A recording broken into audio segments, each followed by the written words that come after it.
क्योंकि ये लीला केवल आत्मिक लीला है,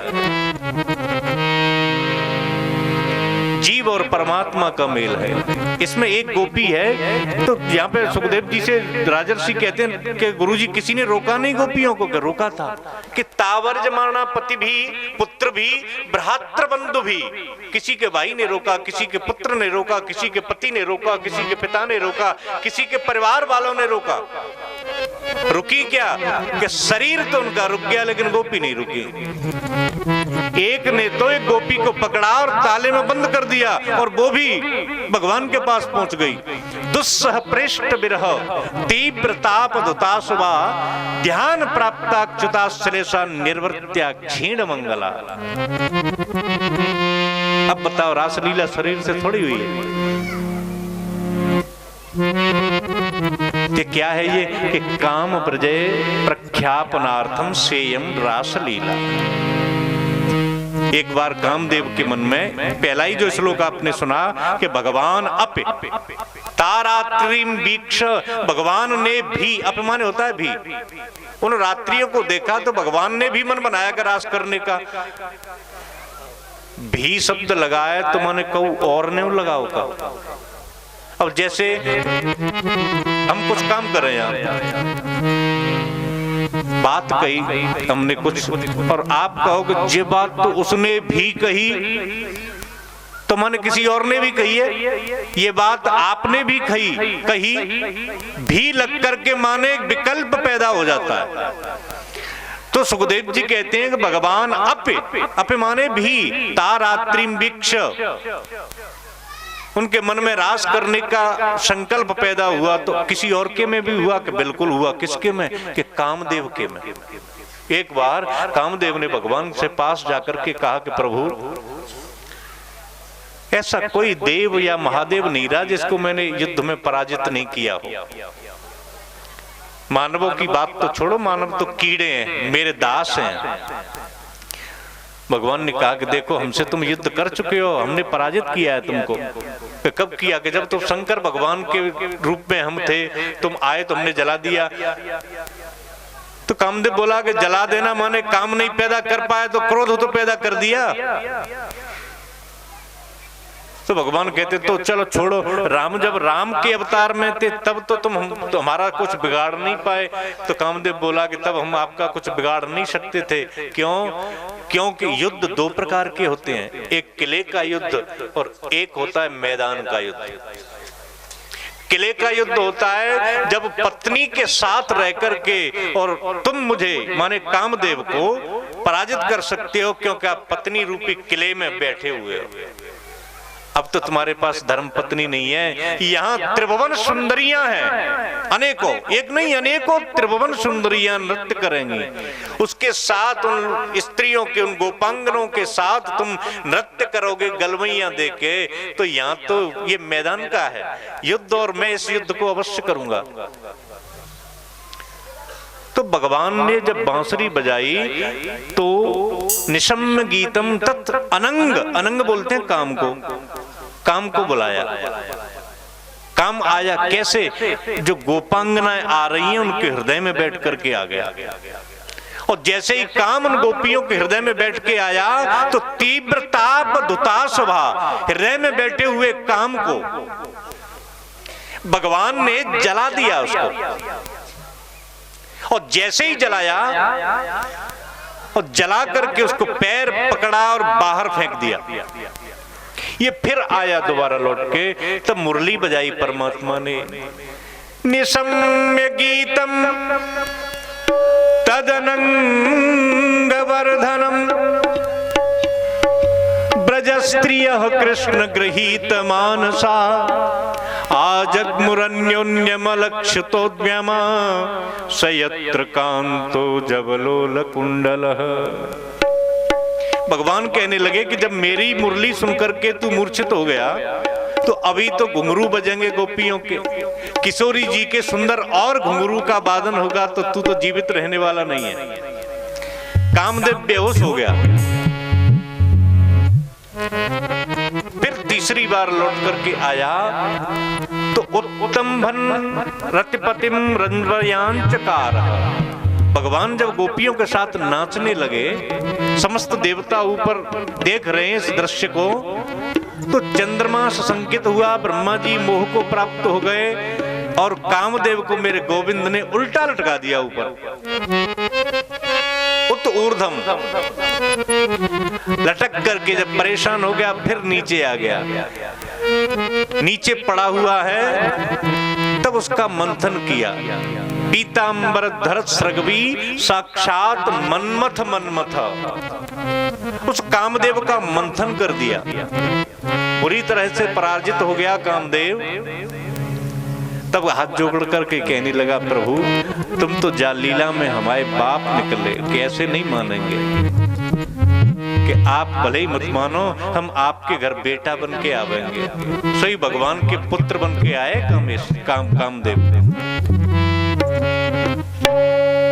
जब ये काम चला गया, भोले बाबा रास का दर्शन करने के लिए आए। परीक्षित जी ने एक प्रश्न किया कि संस्थापनाय धर्मस्य प्रशमाय तरस्य च अवतीर्णोय भगवान अंश, भगवान का अवतार क्यों हुआ है कि धर्म की स्थापना के लिए, और भगवान ये क्या कर रहे हैं?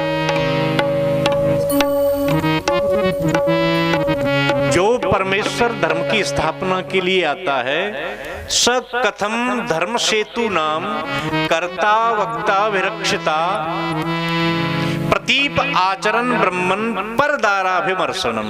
दूसरे की स्त्रियों के साथ ये अच्छा काम थोड़ी है।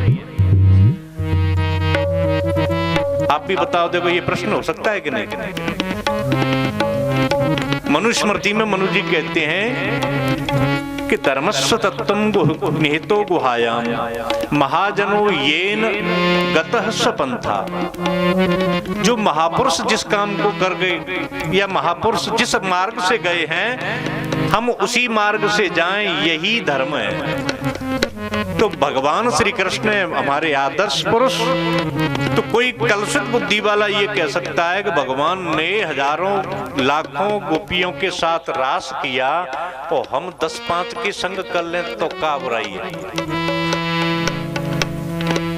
क्यों जी, ये विचार किन किन लोगों के हृदय में आ सकता है? ये प्रश्न आ सकता है कि नहीं कि भगवान है, जब भगवान इतने लोगों के साथ कर रहे हैं तो हम कम से माने 2-4 के संग कर लें।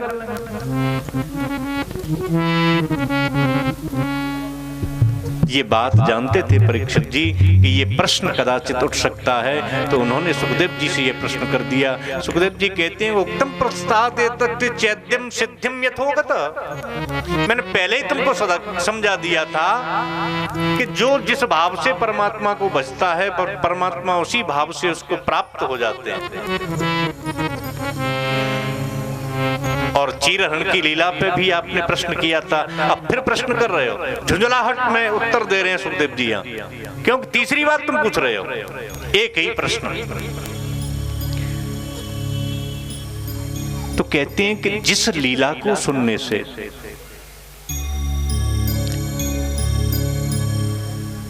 भगवान की भक्ति प्राप्त हो और कामदेव से मुक्ति मिल जाए, उसे अपन कामलीला नहीं कह सकते, पहली बात। और दूसरी बात, ये जो लीला है इसमें कई गूढ़ तत्व हैं। इसमें गोपियां आई ही नहीं शरीर से। जो गोपियों के पति थे, मन्यमाने स्वपार्श स्थान स्वान स्वान दौरा ब्रजो कसान। जो गोपियां अपने घर में सोई हुई थी, उनके पतियों को, उनके पिताओं को ये पता था कि हमारी जो गोपियां हैं हमारे बगल में सो रही हैं, पति समझ रहे थे। स्वान स्वान दारान ब्रजो कसान, अपने बगल में सोया हुआ पाया कि चली तो नहीं गई है, बार बार देखते हैं।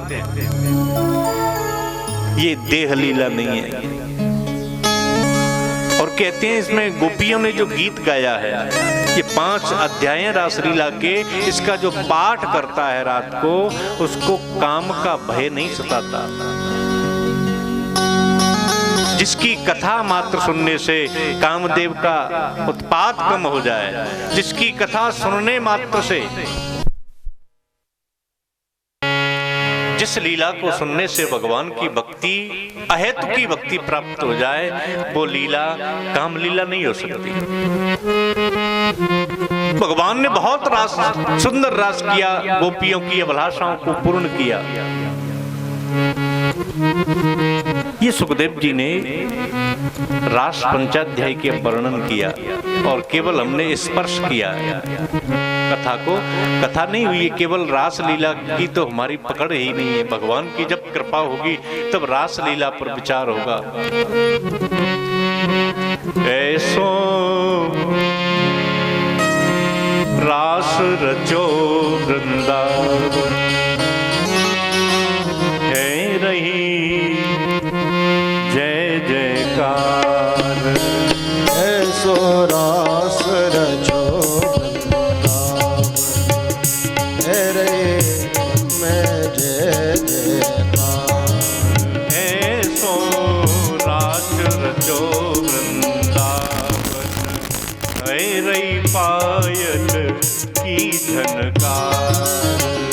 ऐसो रास रचो वृंदावन है रही पायल की झनकार। है रही पायल की झनकार, है रही पायल की झनकार। पायल के झनकार है रे पायल के झनकार। ऐसो रास रचो वृंदावन है रही पायल की झनकार। ऐसो रास रचो वृंदावन है रे पायल की झनकार।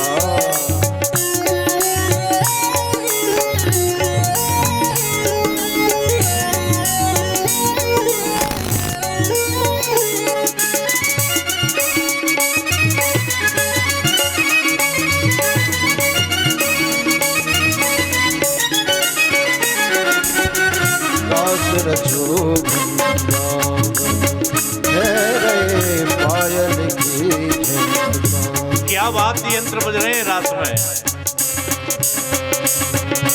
घुंघरू खूब क्षमा छम बाजे, पग के बिछुआ बहुत ही बाजे।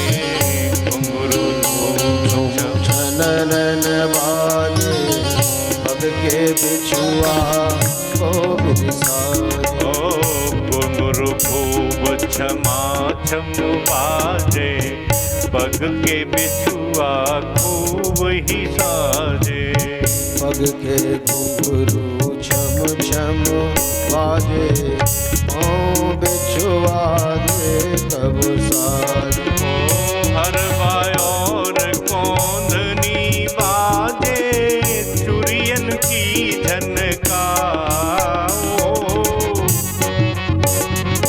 कौंधनी बाजे चुरियन के झनकार। है तो रास रचो वृंदावन है रही पायल की झनकार। ऐसो रास रचो वृंदावन है रे पायल की झनकार।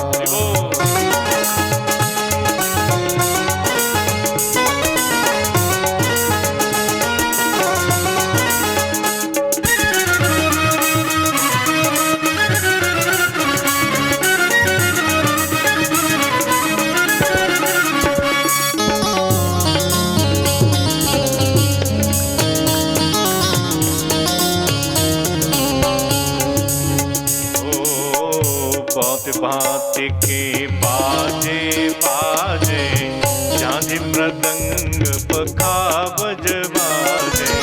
बहुत भांति के बाजे बाजे, झांझ मृदंग पखावज बाजे। भांति भांति के बाजे बाजे, झांझ मृदंग पखावज बाजे। भांति भांति के बाजे बाजे, झांझ मृदंग पखावज। सारंगी और सितार हूँ बाजे वीणा की झनकार। तार के यो सितार बाजे वीणा के झनकार। ऐसो रास रचो वृंदावन मैं रही पायल की झनकार। ऐसो रास रचो वृंदावन है रे पायल के झनकार। ऐसो रास रचो वृंदावन है रे पायल के झनकार।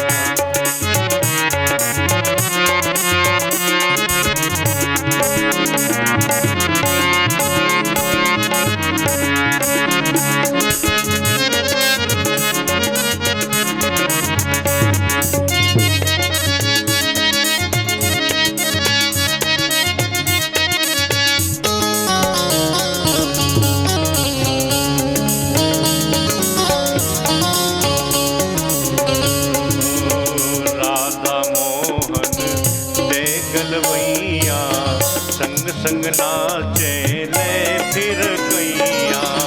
राधा मोहन हे बल गैया ऐसी नाचे ले फिर गैया। राधा माधव देगल मैया संग संग नाचे ले फिर गैया। राधा मोहन हे बल गैया संग संग नाचे ले फिर गैया। ओ लहरा लहंगा ओढ़े चुनरी डारे लहंगा ओढ़े चुनरी डारे चल रही शीतल प्यार। ऐसो रास रचो वृंदावन है रे पायल की झनकार। हरि बोल पायल की झनकार है रही पायल की झनकार। हो पायल के झनकार है रे पायल के झनकार।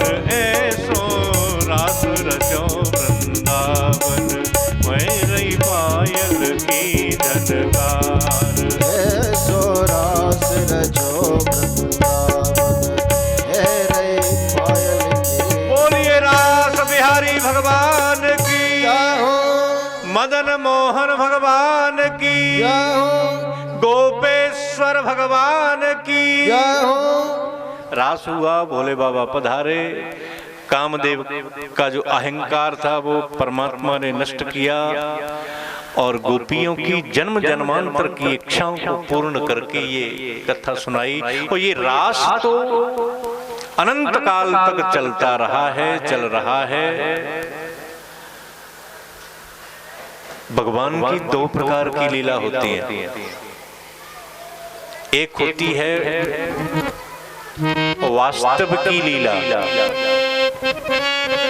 और ये रास लीला है वास्तव की लीला। इस वास्तव की लीला में अपने प्रेमियों को परमात्मा ने स्थान प्रदान किया। अब भगवान तो रास कर रहे हैं, ध्यान देना। कंस की चिंता किसी को नहीं है कि कंस का तो अत्याचार और बढ़ रहा है। जब समाज में कोई कष्ट आता है तो सबसे पहले चिंता होती है संतों को। उदाहरण दें क्या? रावण के अत्याचार से दुखी हुए विश्वामित्र जी सबसे पहले। राक्षसों के अत्याचार से विश्वामित्र जी दुखी हुए और सोच रहे हैं रामचरितमानस में। और बाबा तुलसीदास कहते हैं कि राक्षसों के अत्याचार से यदि सर्वप्रथम किसी को चिंता हुई तो वो संत को हुई।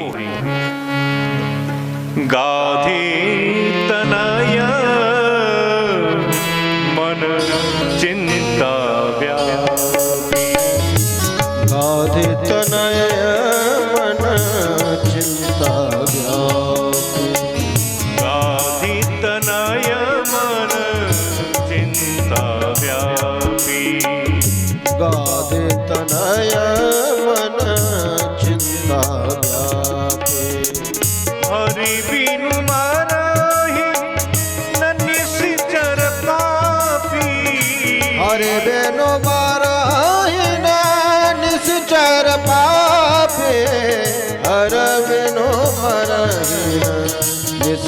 कर पापी गाधे तनय मन चिंता व्यापी गाधे तनय मन चिंता व्यापी। वैसे ही यहाँ पर नारद जी को चिंता हुई कि भगवान तो रासलीला में लगे हैं और कंस अभी जीवित है, जब किसको मरना चाहिए था। तो सीधे गए मथुरा में कंस महाराज के पास। तो नारद जी एक ऐसा कैरेक्टर है, ऐसा चरित्र है, ऐसे महान व्यक्तित्व के धनी है कि चाहे जहां चले जाएं नारद जी का हर कोई पूजा और आदर सत्कार करता है। चाहे राक्षसों में चले जाएं, दैत्यों में चले जाएं, मानवों में चले जाएं, दानवों में चले जाएं, और देवर्षि तो वो हैं। कंस ने नारद जी का खूब सत्कार किया, पूजा की। तो नारद जी ने कहा, हे महाराज भोजपति, मैंने सुना था कि आप देवकी के 8वें बालक को मारने के लिए संकल्पित हैं। कितना समय हो गया आप मार नहीं पाए। महाराज क्या करूं, मैं जिसको भेजता हूं वो लौट के ही नहीं आता। सही बात कह रहा है कंस। कंस भेजता है भगवान के पास, और भगवान के पास आज तक आपने कथाएं सुनी होंगी, एक बार जो पहुंच गया आप लौटता नहीं है। यत् गत्वा न निवर्तन्ते तद्धाम परमं मम। भगवान उसे अपने धाम में भेज देते हैं, फिर लौट के थोड़ी आएगा। कंस कहता है देवर्षि मैं जिसको भेजता हूं वो लौट के ही नहीं आता। तो एक काम करो महाराज के गुरु जी बोलो कि काम ये है कि आपके पास एक महान वीर पुरुष जो नंद बाबा और वसुदेव के अत्यंत करीब हैं, नजदीक हैं। कौन है? कि अक्रूर। और आपके पास शंकर भगवान का दिया हुआ धनुष है, उस धनुष की यज्ञ करो और चोरी से कृष्ण बलराम को बुला लो। अक्रूर के साथ नदरानी और नंद बाबा दोनों भेज भी देंगे, कोई आपत्ति नहीं होगी। वो आ जाए तो धोखे से या मार डालना। हाँ देवर्षि सही कहते हैं। इतना कहकर के नारद जी चले गए और वहां गए भगवान के पास एकांत में। इसी बीच में एक अरिष्टासुर नाम का और केसी नाम का राक्षस कंस ने और भेज दिया।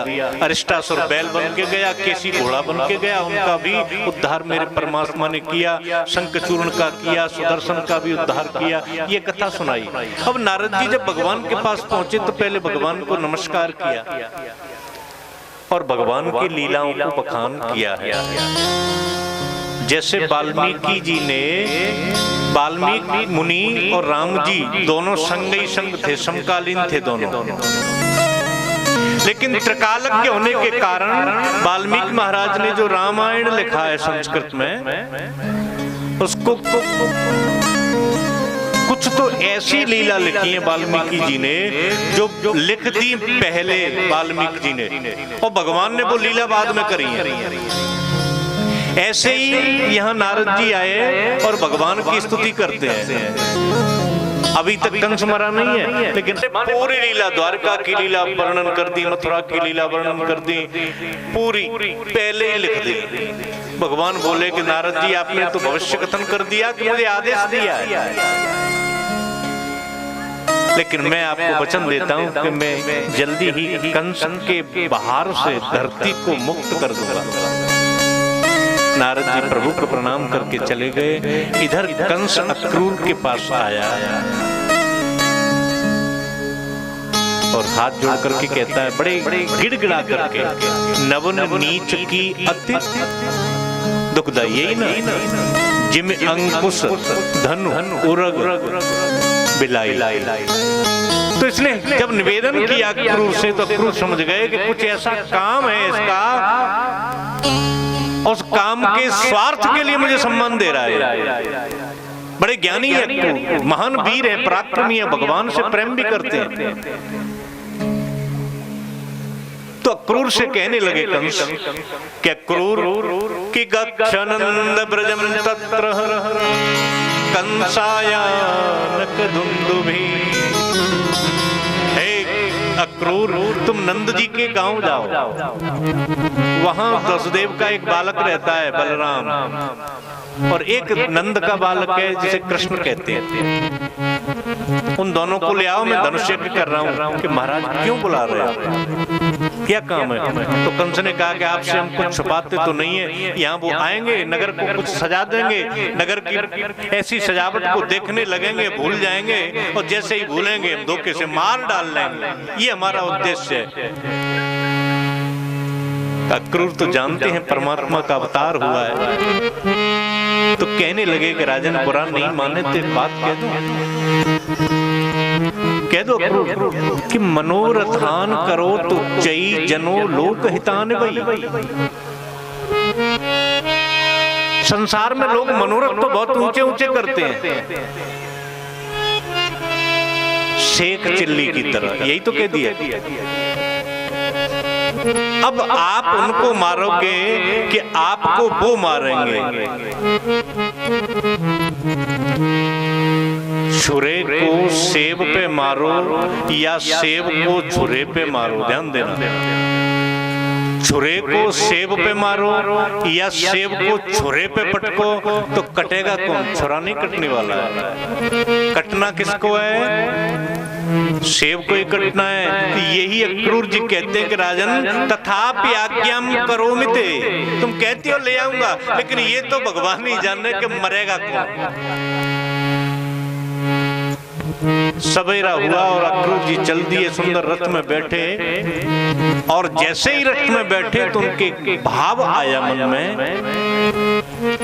कि किम मया चरितम भद्रम किम तप्तः परमं तपम किम वाप्यार्हते दत्तम द्राक्षामि अद्य केशवम।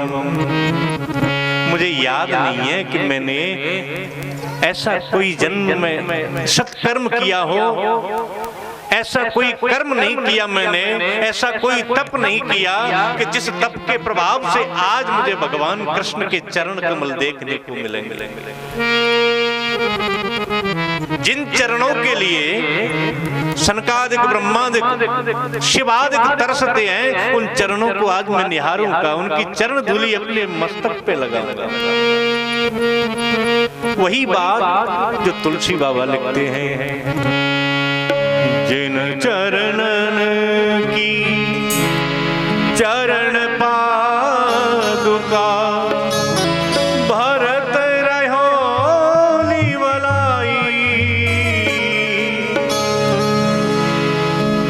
भज मन राम चरण सुखदाई। भज मन राम चरण सुखदाई। भज मन राम चरण सुखदाई। भज मन राम चरण सुखदाई। जिन चरणन की चरण पादुका, जिन चरणन की चरण पादुका भरत रहो ही बनाई। भरत रहे मन लाई। भज मन राम चरण सुखदाई। भज मन राम चरण सुखदाई। मैंने अपने जीवन में कदाचित ऐसा कोई सत्कर्म नहीं किया जिससे आज मुझे भगवान श्री कृष्ण के चरण कमलों के दर्शन हो। नाना प्रकार के भावों में डुबकी लगा रहे हैं अक्रूर जी।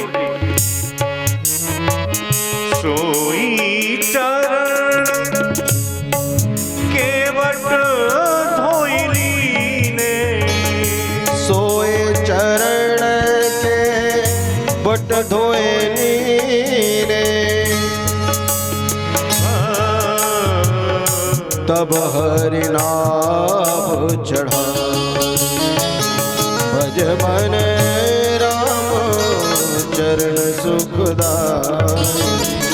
भज मन राम चरण सुखदाई।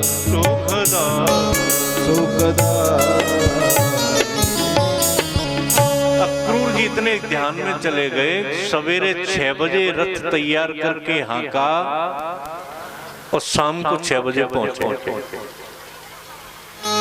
मथुरा से वृंदावन कितनी दूर है? आप लोग कौन कौन गए हैं? मथुरा से हाथ उठा दो। मथुरा से वृंदावन कितनी दूर है? 12 घंटा लग जाएंगे क्या? नहीं लगते ना। लेकिन अक्रूर जी को लग गए। क्यों? क्योंकि उनकी समाधि लग गई। और जैसे थोड़ा सा ही रथ चला तो सोचने लगे, हे भगवान के दर्शन करूंगा, मैं भगवान के मुख कमल को निहारूंगा, उनसे आशीर्वाद लूंगा, उनके चरणों में साष्टांग दंडवत करूंगा, आज मेरा परम सौभाग्य होगा। इन विचारों में रह गए और घोड़े चरने में लग गए। आंख खुली तो 5:30 बज गए। सोचने हे लग भगवान, मुझे तो मथुरा से वृंदावन जाना, मैं तो मथुरा में ही होगी। तुरंत चाबुक उठाया और एक चाबुक मारा, तुरंत पहुंच गए वृंदावन। उस समय जब वृंदावन पहुंचे, अक्रूर जी मेरे गोविंद गौ चारण करके लौट रहे थे, गौ माताओं को चरा के लौटे, घर आ रहे थे। गाय निकल गई सब। मेरे कृष्ण बलराम आ रहे हैं, उनकी सुंदर झांकी है। गोजर गोरजक शरद कुंतल वध्य वन्य प्रसूर रुतरे चरण चार हासम।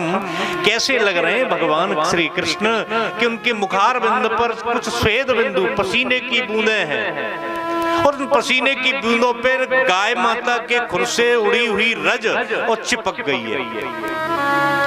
पसीने पे रज चिपक गई। बताओ भगवान कैसे लग रहे होंगे? मन मोती चिपकाए देखो। ऐसी सुंदर झांकी का दर्शन किया तो पहले तो अक्रूर जी ने उनको साष्टांग दंडवत किया, दोनों भाइयों को। खड़े हो गए हाथ जोड़ करके। फिर कहा भाई पता है, दोनों भाइयों ने अक्रूर जी को प्रणाम किया। अब आप ये देखो विचित्र है बात। तो पहले अक्रूर जी ने प्रणाम किया उनको, और फिर दोनों भाई अक्रूर जी को प्रणाम कर रहे हैं। क्यों? कि अक्रूर जी कहते हैं कि तुम भगवान हो, तो मैंने तो भगवान को प्रणाम कर लिया। तो भगवान बोले कि तुम जा अवतार में हमारे काका आओ। तो हमने काका जी को प्रणाम किया। काका जी कैसे आए? अक्रूर जी ने सब पूरी घटना बता दी कि कंस आपको मारना चाहता है, हम तुम्हें लेने आए हैं। तो दोनों भाइयों ने पहले आपस में देखा और कहने लगे, भगवान काका जी जो बात तुमने हमको बताई है भाई मैया और बाबा को मत बताइए, नहीं तो मैया तो जीवित ही नहीं रहेगी।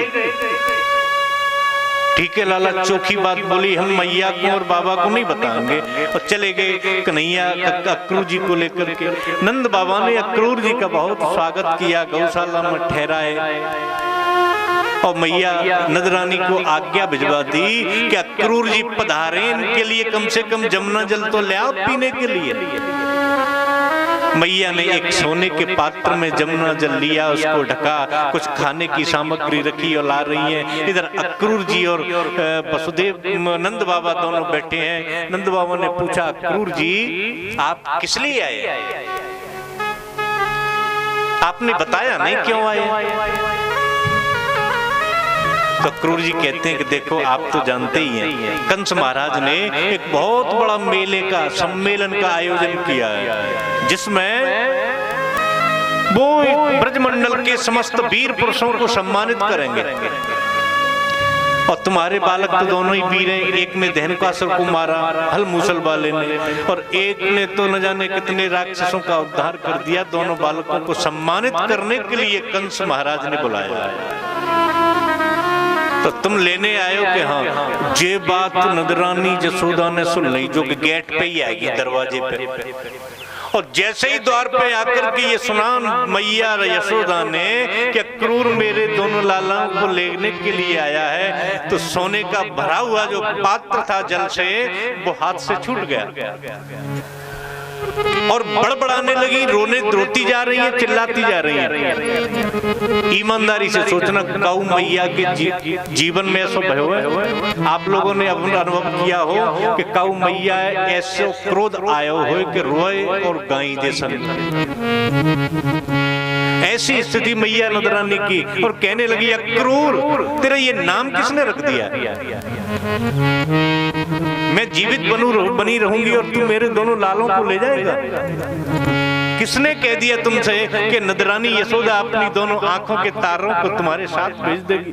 नहीं नहीं नहीं, मैं नहीं भेजूंगी। और रोती हुई मैया घर को चली गई गौशाला से। नंद बाबा ने अक्रूर जी से कहा, तुम बैठो, मैं आता हूं।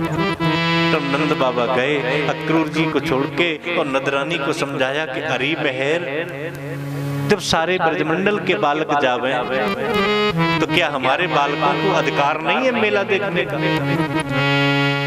और फिर वो क्या जिंदगी भर को थोड़े ही जा रहे हैं, 2 दिन मेला देखेंगे और घर आ जाएंगे। लेकिन मैया को सांत्वना नहीं मिली और नंद बाबा चले आए, रात को भोजन किया और अक्रूर जी नंद बाबा तो सो गए। अब कन्हैया आए, कन्हैया को भोजन कराया नंदरानी यशोदा ने और सुला दिया अपनी सैया पर। बलराम जी भी सो गए, लेकिन मैया को आज नींद नहीं आई। मैया की आंखों में से तो आंसुओं की धार बह रही है। बहुत आंसू आए, लाला के चेहरे को देख करके जोर जोर से रोने लगी मैया कि कल मेरा लाला मुझे छोड़ के चला जाएगा। सोते हुए कन्हैया को छोड़ के नंदरानी यशोदा बाहर निकल के आ गया और आंगन में जहां दही मथती थी वहां नंदरानी आकर के बैठ गई। आकाश की तरफ दृष्टि करते और लाला की यादों में खो गई। आंखों से आंसुओं के पनारे निकल रहे हैं कि भगवान, मुझे ये भी दिन देखना पड़ेगा कि मेरा लाला मुझे छोड़ के जाएगा। मैया रो रही है।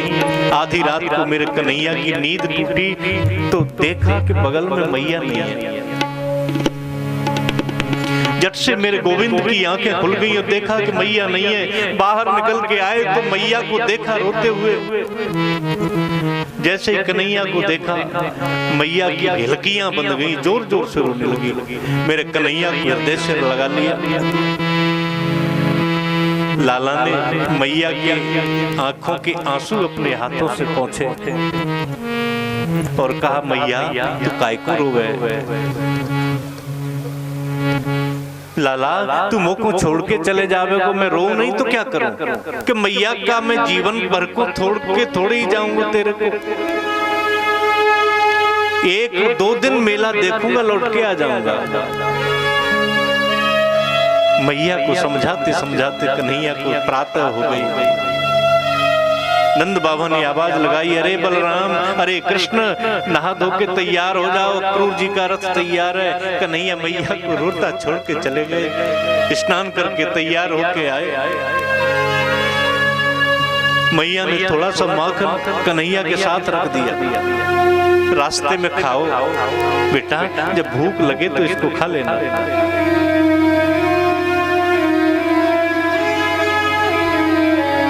उसी स्थान पर, उसी खम्भे से सिर लगा के मैया नंदरानी रो रही है कि मेरे दोनों आंखें मानो तो मेरे प्राण आज मुझे छोड़ करके जा रहे हैं। अक्रूर जी रथ में बैठे, कृष्ण बलराम दोनों उनके पीछे के हिस्से में बैठे रथ में, और रथ चला और जैसे ही द्वार खोला महल का तो महल के सामने हजारों गोपियां खड़ी हैं।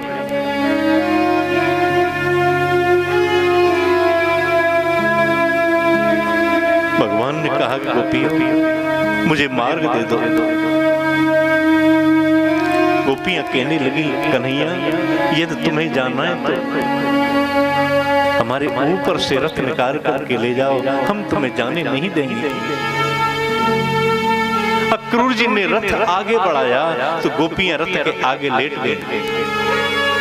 हमने खूब सहा है गोविंद, लोक लाज के कारण आज तक हमने किसी से नहीं कहा, लेकिन हम तुम्हें जाने नहीं देंगे। मेरे कन्हैया रथ से उतर के आए और किशोरी जी के पास जाकर के कहने लगे कि हे लाडली जी, यदि आप मुझे यहाँ से मथुरा नहीं जाने देंगी तो आगे की जो मेरी लीला है वो पूर्ण कैसे होंगी।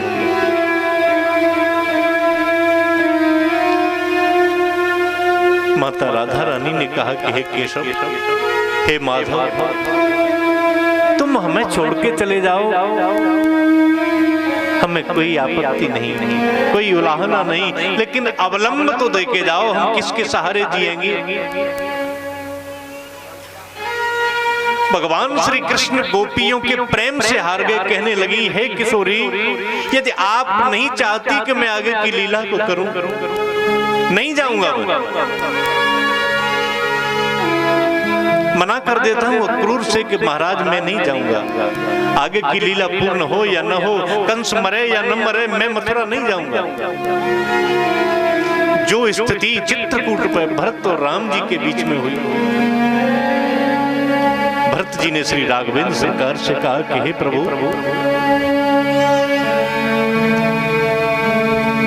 मैं जानता हूं कि मेरी माता कैकेयी ने मेरे पिता महाराज से 2 वरदान मांगे। पहला वरदान था कि भरत को राजगद्दी मिले, दे हुए कवर भरत ही टीका, पहला वरदान।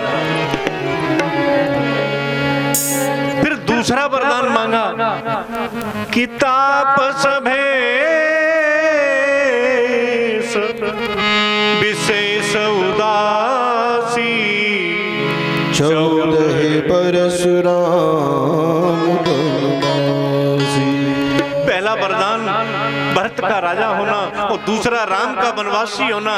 तो हे गोविंद, हे माधव, हे रामचंद्र जी महाराज, हे राघवेंद्र सरकार, मुझे एक प्रश्न का उत्तर दे दो, तुमने ये अनीति क्यों की?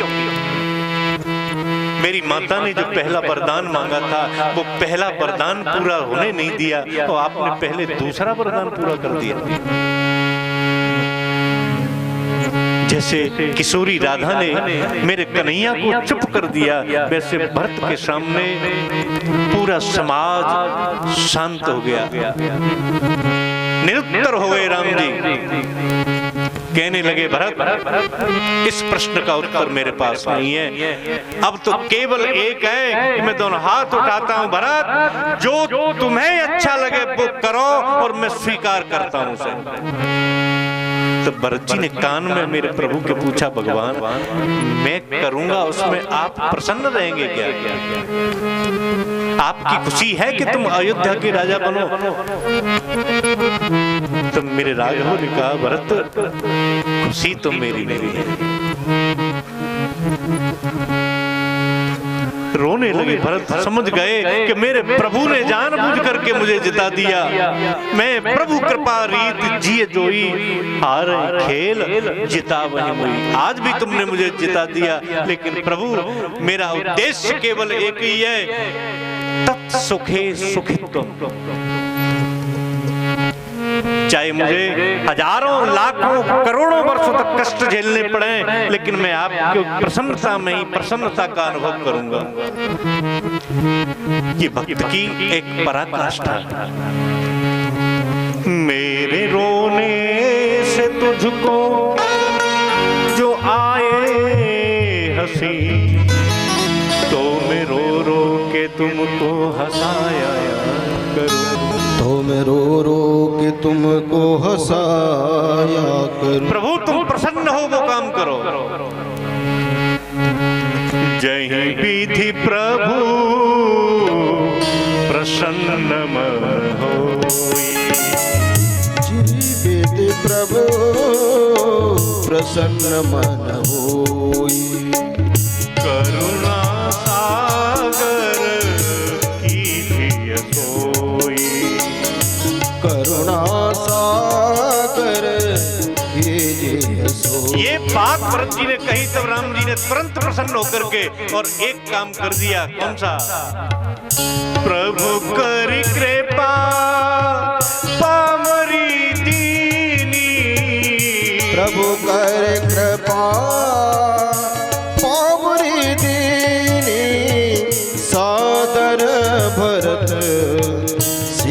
धर ले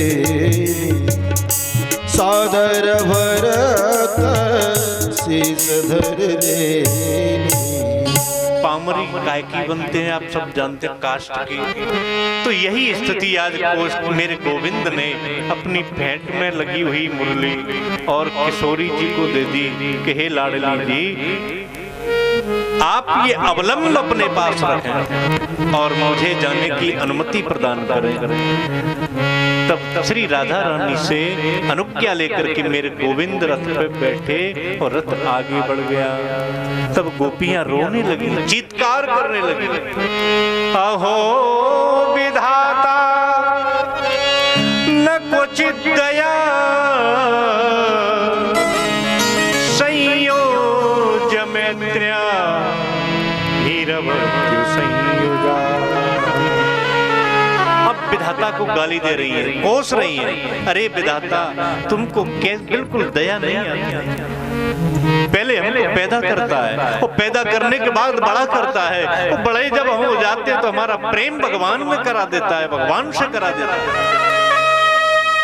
और जब प्रेम परिपक्व होने लगता है तो अरे निष्ठुर, अरे निर्दयी विधाता, तू हमारा विक्षोभ करा देता है। तेरा क्या बिगड़ा? अर्भक चेष्टतम यथा। अर्भक बोलते हैं बालक, बालक जैसे बालू में मिट्टी में खेलता है और खेलते खेलते मिट्टी का घर बनाता है बालक, और जब तक उसका मन होता है तब तक उस मिट्टी के घर से वो बालक खेलता है, और जैसे ही मन उबा और पटाख से उस मिट्टी के घर को फोड़ देता है। हे विधाता, उस बालक का क्या बिगड़ा? लेकिन उन घरों से पूछो, उनका तो जीवन नष्ट हो गया। जब तक रथ की ध्वजा चमकती रही, गोपियां रोती रही, गांव की गलियों से रथ जा रहा है। उधर नंद महल में माता नंदरानी की मूर्छा टूटी, बेहोश होकर के गिर गई थी माता यशोदा। माखन के साथ मिश्री नहीं रख पाई। जैसे मूर्छा टूटी, सोचने लगी मेरे लाला ने रूखा माखन ले लिया, चला गया। मिश्री उठाई, दौड़ती हुई जा रही है पीछे से रथ के, अरे लाला नेक रथ को रोकियो, अरे भैया नेक रथ को रोकियो, अरे भैयाओं नेक रथ को रोकियो। और दोनों कृष्ण बलराम ने माता की आवाज सुनी तो देखा, और देखते ही दोनों रथ से नीचे कूद गए और दौड़ते हुए माता के हृदय से चिपट गए कृष्ण बलराम। मिश्री कहीं फेंक दी मैया ने। दोनों अपने आंखों के तारों के हृदय से लगा करके दोनों का मातक सुना। कन्हैया से कहने लगी, लाला मुझे तो आज पता चला कि तू मेरा बेटा नहीं है। मुझे तो आज अक्रूर ने बताया कि तू तो देवकी का बेटा है।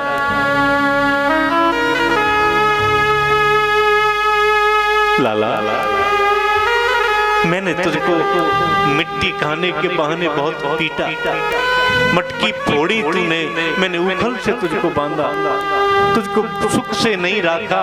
बेटा ये बात देवकी से मत कहना।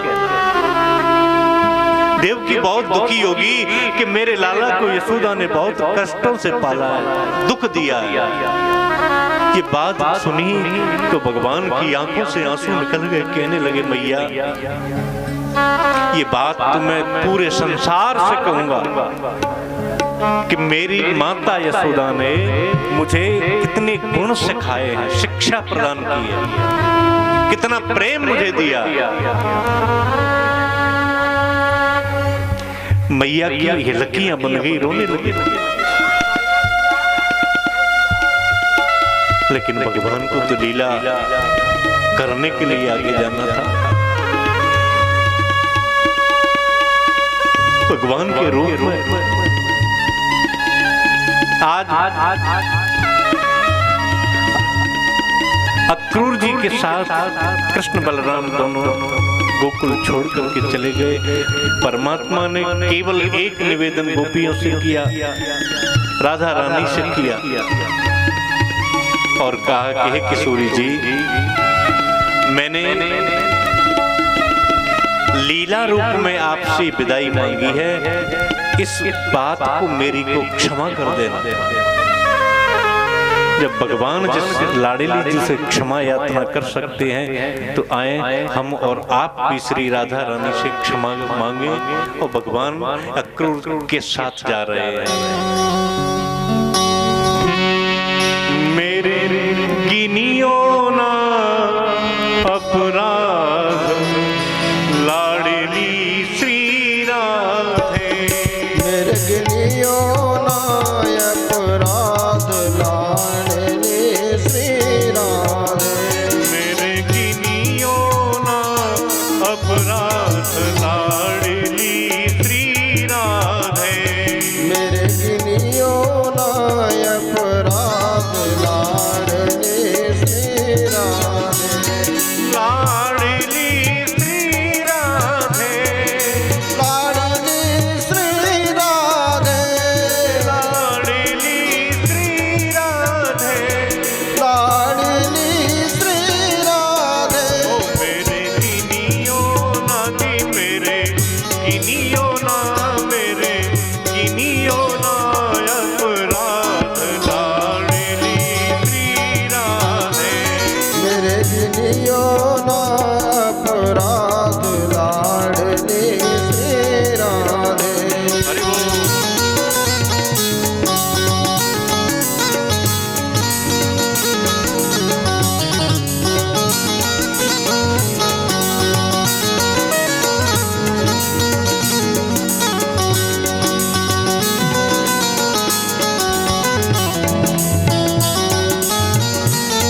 हे लाडली जी, माना के मैं पतित बहुत हूँ, माना कि मैं पतित बहुत हूँ, माना के मैं पतित बहुत हूँ, माना के मैं पतित बहुत हूँ, माना के मैं पतित बहुत हूँ, माना कि मैं पतित बहुत हूँ, तो पतित पावन तेरो नाम लाडली श्री राधे, हे पतित पावन तेरो नाम लाडली श्री राधे। ओ मेरे गिनियो ना अपराध लाडली श्री राधे, मेरे गिनियो ना अपराध लाडली श्री राधे।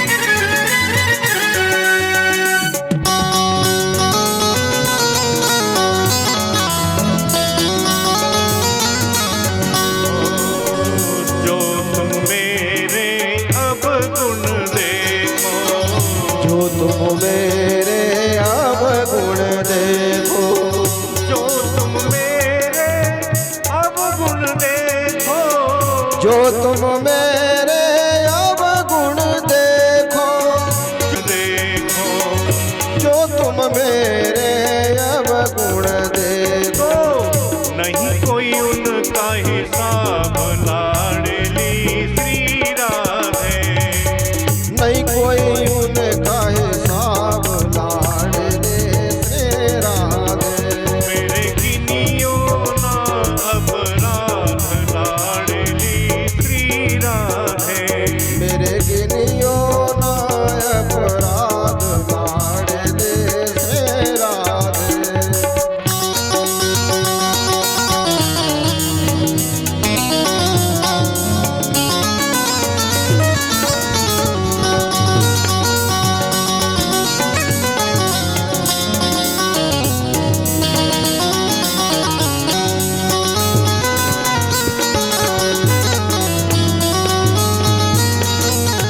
हे किशोरी जी, एक निवेदन है आपसे। अष्ट सखिन में गोपी गोपिनी में, अष्ट सखिने में कोटि गोपिनी में, अष्ट सखिन में कोटि गोपिनी में, अष्ट सखिने में कोटि गोपिनी में, उन्हों की दासी दासिन में, ये दास रासिन में, उन्हों की दासी दासिन में, ये दास दासिन में, लिख लीजो मेरो नाम लाडली श्री राधे, अब लिख ले जो मेरो नाम लाडले श्री राधे, मेरे गिनियो ना अपराध लाडली श्री राधे, मेरे गिनियो ना अपराध लाडले श्री राधे। हरि बोल।